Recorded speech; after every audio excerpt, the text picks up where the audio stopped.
Le 4 juin, les résultats des élections ont été annoncés. Le Bharatiya Janata Party, BJP, s'est imposé comme le plus grand parti, remportant 240 sièges.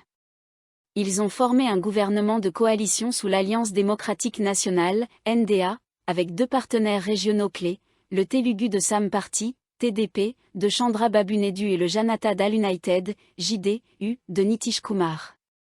L'opposition a également connu une résurgence en remportant 234 sièges.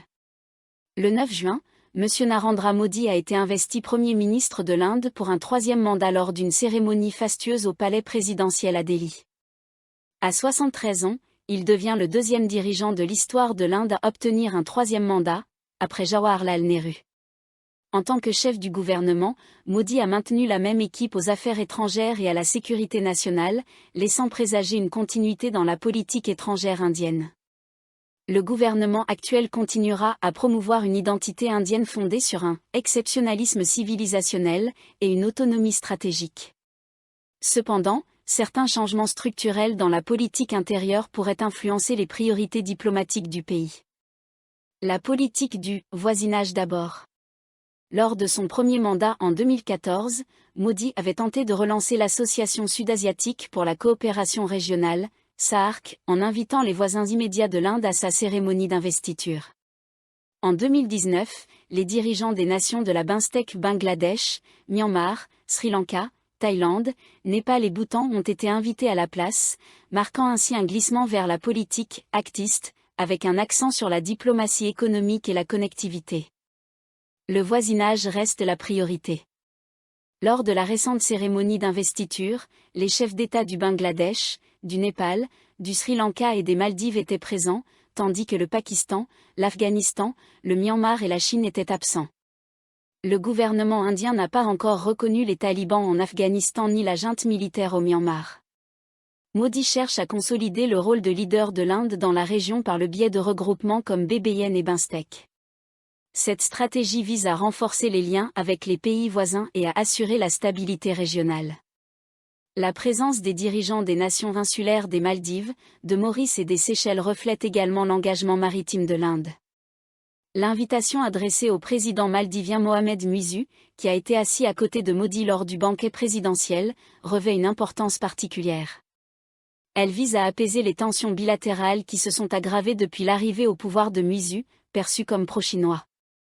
Le retrait des forces militaires indiennes des Maldives, exigé par Muizu, complique les relations bilatérales, mais la position stratégique des Maldives dans l'océan Indien reste primordiale dans les initiatives régionales indiennes.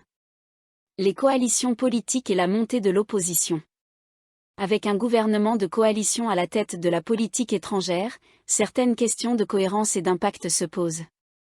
Des experts comme l'ambassadeur Shyam Saran estiment que la réussite d'une coalition dépend de sa composition.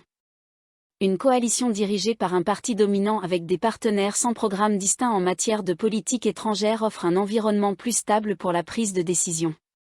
Même si certains prévoient un adoucissement de la position de l'Inde sur la guerre en Ukraine ou vis-à-vis de l'Occident, le nationalisme reste un moteur puissant de la politique indienne.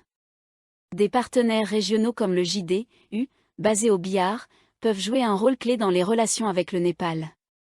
Le TDP de Naidu apporte une dimension de diplomatie entrepreneuriale, axée sur les investissements étrangers, notamment en provenance de la Chine, du Japon et de la Corée du Sud. Le défi chinois et le dilemme pakistanais. Le troisième mandat de Modi a commencé dans un contexte de relations tendues avec la Chine.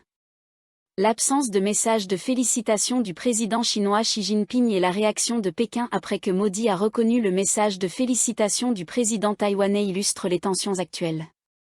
Le BJP s'est engagé à accélérer le développement d'infrastructures robustes le long de la frontière indo-chinoise.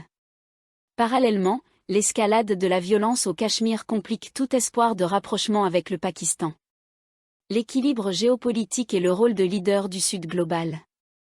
Le ministre des Affaires étrangères, S. Jaishankar, a réaffirmé les principes directeurs de la politique étrangère indienne, Bharat First, l'Inde d'abord, et Vasudhaiva Kutumbakam, le monde est une seule famille.